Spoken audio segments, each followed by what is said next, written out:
Hello, সকাল সকাল এসে গেছি ডক্টরের কাছে। এখানে মেডিসিন শপে মেডিসিনগুলো নেওয়া হচ্ছে, আর বাদ বাকি যা হয়েছে না হয়েছে খুঁটিনাটি সব আপনাদের জানাবো পরে। কোনো ভয়ের কিছু নেই, এইটুকু জানিয়ে দিচ্ছি, প্যারাটাইফয়েড, টাইফয়েড, ম্যালেরিয়া, ডেঙ্গু সব টেস্ট হয়ে গেছে, কিচ্ছুটি নেই, সব ঠিক আছে। যেটি সবচেয়ে ইম্পর্টেন্ট গুরুত্বপূর্ণ সেটি মানে ধরা পড়েছে, সেটি হচ্ছে আমার গায়ে রক্ত নাই। মানে মশা মনে হয় এত রক্ত নিয়ে নিয়েছে, আর জানি না, যাই হোক, সে রক্তের কমই, মানে অ্যাটলিস্ট 12 থেকে 15 মেয়েদের থাকা উচিত রক্ত বলে, তো সেইখানে আমার 7.8 আছে। তাই বলল যে এটা খুবই কম, এটা হবে না, সেই কারণেই বলছি।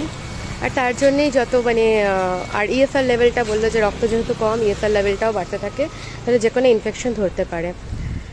এই হচ্ছে ব্যাপার, কিছুটা আপনাদের আপডেট দিয়ে দিলাম। এখন ঠিক আছি, ভালো থাকার চেষ্টা করছি। প্রেশারটা একটু উঠেছে, উনি উনি বললো 100-র নিচে, মানে অ্যাটলিস্ট 100 আসছে, আর নিচেরটা যেটা সেটা মানে ওই 70-এর কাছাকাছি যাচ্ছে।